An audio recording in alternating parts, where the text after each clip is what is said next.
Hello, happy Saturday. I hope everything is going well for you and yours.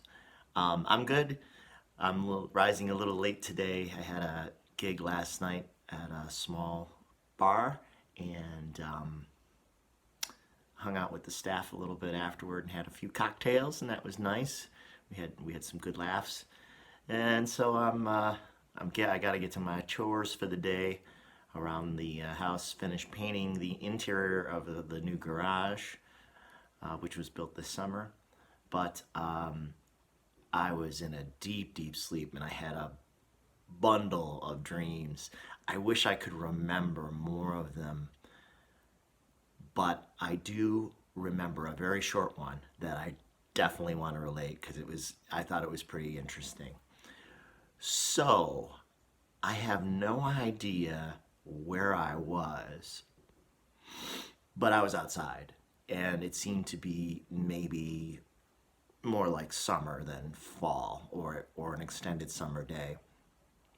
And I was walking somewhere, and a bird landed on my left finger, and like about the size of a sparrow. I don't know what kind of bird it was specifically, but and now this makes me think I was walking with someone else, but I'm not sure who that would be. And um, all of a sudden, I hear in my head, like telepathically, the same way that I have heard other things in the waking life telepathically on rare occasions, granted on rare occasions, but I heard like some chatter, and I was like, oh my God, I can hear the bird talking. And this has happened before in other dreams where cats have talked, and other animals, and I'll be like, oh yeah, I always knew you could talk, but we just never talked before. so so I'm thinking that the bird is speaking, but then I realize, no, it's not the bird. It's some kind of like insect on the bird. For real. Yeah, I know. And the insect is talking to the bird and saying, hey, I'm just here to help you by eating like this bacteria or this thing on your body so that it doesn't hurt you. So the insect is communicating to the bird its helpful nature in their little relationship. And then I notice other insects like on the bird, and I'm thinking that there's almost like a little biosystem going on, you know, on the surface of the bird, and that these things all have relationships to one another. Now, I really do know how nutty that sounds. And then I think I related to the person that whoever I was with, like, oh my God, I can hear them talking. I can hear the exchange. And yes, I know it sounds nutty when you say these things, but this is really how I feel about it. People say, "Oh my God, what drugs are you on?" Or what do you drink before bed, or what do you take before bed that you have these crazy dreams? I think everybody has the capability of having very unusual or unusual metaphysical dreams. This is a dream of greater connectivity in a way, because what I've even heard on other psychics channels, I think it was Susan Lin who had a whole episode, whole video dedicated to pet whisperers and animal whisperers. And I remember one of the people on that show, and I wish I could remember. It was over the summer, and I wish I could remember this psychic's name. But she said that she could even sometimes hear insects talking, and I think it was a stink bug or a bunch of stink bugs that even said like she could hear them talking or explaining themselves to her, and they may have even said something like, yeah, we stink or whatever, but we're really useful. We have a purpose, and we wish that people wouldn't think badly of us. So like, if you really if you really are willing to embrace and believe that we exist in essentially a magical place, then these things become more believable, like these types of communications. So I think what I'm suggesting is that I think my dream is telling me that this kind of communication is actually real, that animals do communicate, insects, animals, trees, pets, animals in the wild, and certainly humans. There is more to our communication than just the verbal. The thoughts that we have, the feelings that we have, are communicated. They float here in this quantum field, this quantum reality that we live in, and as thoughts are energy, they hit their target. When you think of someone, the thought hits them as energy. Just once it leaves you, it goes out into all that this is. And it is magic that we live in. There's just no reason for us to be here or for any of this to exist at all, but also there's no reason for it not to exist at all. And I think of God, my idea of God, you can use whatever word you like. The one force is what Sterling says, other people say the one, whatever. It doesn't matter. My idea of God is of the ultimate creative artist married to the ultimate mathematician, because of the structured quality of the universe married to creativity. And really, creativity is the magic that the universe runs on, from my point of view. So I think what I'm mostly suggesting is that we self-limit how we think about life. We limit ourselves. We make life more smaller and more mundane than the miracle that it really is to exist at all. And I find personally, as a creative person, that's so redundant.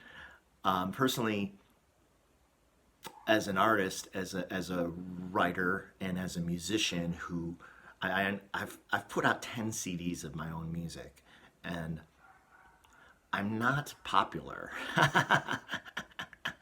And I never thought that I was making unpopular music, but I have always made music that I chased ideas to wherever they led. I followed my curiosity, and I still do. I follow my curiosity where it leads to make art, because that is the truest expression of how I am experiencing this world.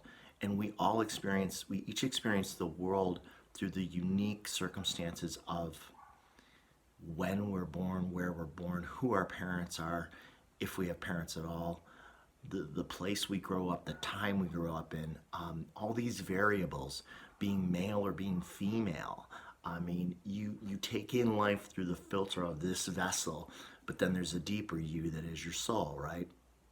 So as humans, we're limited. Like, I don't know how long I'll live, and what I'm trying to communicate in the art that I make, the music that I make, and the books that I write, and the next one that I'm working on, slowly, is how it feels to me. And what I've heard other art makers say is the personal sometimes is the universal. And what I mean by that is when you are willing to be vulnerable and open yourself up, and explain how you really feel about things, what you often find is that there will be other people who will feel that way, and you will help them inadvertently by strengthening their belief in themselves and the validity of their own way of seeing life. And then in turn, if you're creative, then that can turn into feeling more free to express how you experience life, whether that's just verbally in conversations and in relationships with people that you know and care about, friends, family that are in your life, or taking that and going and making art and feeling free to do so. Now, you can use me as an example if you like. I have, like I said, 10 CDs, one book so far, and a second in progress, and I do not have a large audience. And I feel that my stuff could appeal to more people, but I don't create it with that in mind. My hope is that I want to give out the purest version of the way that I perceive things and the way I feel things. And if it draws the right people to me and that audience is small or middle sized or large, then that's what it is. Those are the people who are meant to hear it and read it and feel it. So if you're watching this then and you like it, then you're one of them. And if it doesn't appeal to you, then it just doesn't. And I think sometimes too, having made a lot of art, artists will sometimes, in their exploration of ideas, you run into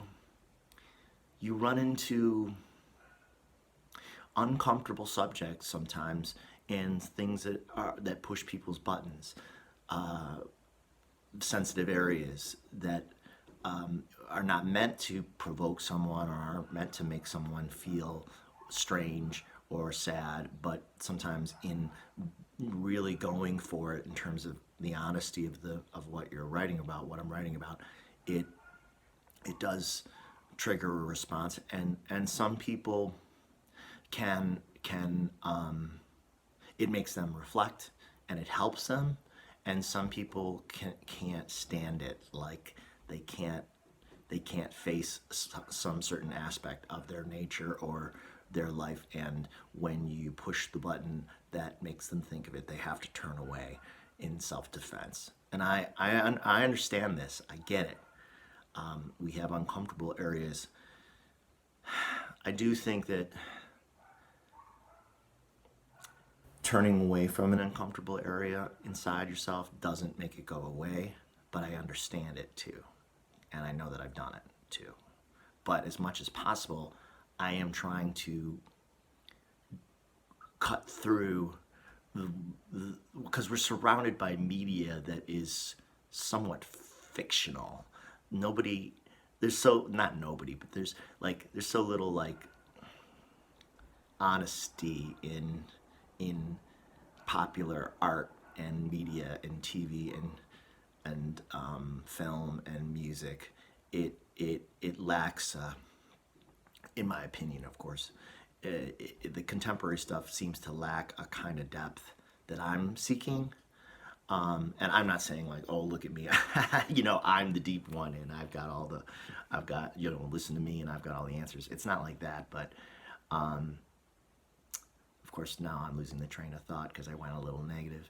But I'm seeking, I love it when people put themselves out in whether it's like YouTube videos. That's why I love the psychics. They go for it. They just tell you how they feel.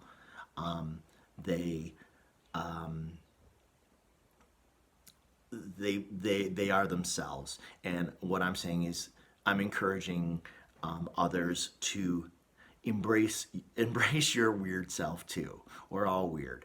So circle back to my dream, I really think that we could all be more connective with this mysterious, magical realm that we live in, and that can be in dreams, but it could just be in the everyday too, because the more open you are to the magical and unusual and mystical possibilities of everyday life, I think the more you connect to God, because God is this like abundantly creative, loving being, apparently, and that's my belief, and it certainly seems to follow through with what I observe and have experienced. And we can all tap into that at a deeper level that brings us more satisfaction, even if it only it's only acknowledged by a small group of others. Maybe that's just very specific people in your life that you're really close to, or you just simply do it for yourself. Excuse me, because you want to, and it makes you feel more whole. So if you if you want to, this is not an instruction manual, I don't think, but if you want to have stranger dreams, more connected dreams, then maybe just think more about it or ask for it. Or I'm not really sure how you get there, but at least be more open to it. So like I love my dream. Like I would love it. I swear to God, I would love it if in real life a bird landed on my finger and I could hear an insect on the bird talking to the bird, or the bird talking to the insect, or that I could really begin to hear, even in nature, just around my home, like if like I could hear and sense the animals a little more. I remember in real life, one time, it was probably about 5 years ago, I went for a walk in a wooded area in the suburbs with a friend, and I may have related this in a previous video. We were walking past a graveyard on one side, but across the street was a whole like mini forest behind a commercial district in the suburbs. Like, but it was very wooded, this area that we were passing by across the street, and I could feel this pull from the forest, like almost the consciousness of the forest, of the trees. Like something was pulling me and saying, like, come here, and like feel the love of this natural area. Like come closer and feel like the love of the trees. Like there's a very strange sensation, but it was awesome and really strong. And I like turned to the person I was with and I was like, oh my God, I feel like the trees are like calling me. And I know it sounds Looney Tunes, but why would it be, why would it not be so? Trees are alive. Pets have souls. Animals have souls. Insects probably have souls. They have short lifespans, but they have an essence, and they feel and experience our magical environment. And like I said, I would love it if a bird landed on my finger today and I could start to hear what they were saying. I'd be thrilled to pieces. I would think that was awesome. And it seemed in the dream so possible that that's why it's strong with me, and why I feel like I wanted to relate it, because it would be cool to push that into reality. Why not? I mean, reality is already magical. It was like the levitation dream that I related a few videos back. When I levitated in that dream, I was like, I can levitate. Like, I really can. When I wake up, I'm gonna levitate. Now, of course, I couldn't, but if I ever do, I'm definitely gonna make a video. And if animals start talking to me more regularly, I'm definitely gonna make a video. And I know that some of you, because some of you have written in the comments, my regular viewers, who I so appreciate, and some of you have written me privately, that you have telepathic communications with your pets, that you can hear what your pets are thinking, that your pets communicate with you in imagery, things that they want, like when they want to be fed or go outside, they communicate it. We are already telepathic. The noise of everyday life gets in the way of that connectivity. And the more we peel away that which is not connective, which is not, which is just noise, when you get rid of the noise from outside your head and inside your head, then you get closer to hearing the real voice or sound of life. Something like that. I'm riffing here. I'm improvising. So I think I should wrap it, because from here I would just ramble now that I'm more caffeinated. So, and plus I got stuff to do. I gotta get going here because I have been slacking today. But yeah, that's all of it. I hear the birds outside, so I better get out there and fill the feeder. I'm late, and maybe Ellie the squirrel will be by to get some peanuts today. I will definitely put peanuts out. There's a couple squirrels that come up, so I don't always know which ones are coming to get them, but they're always gone later. And I swear to God, if I could start to hear the squirrels talking, I would be like, yeah, cool. I'd be down with that. I would be totally down with that. So that's all. Share your thoughts below if you like. I'd love to hear from you. And talk to you again soon. Thanks.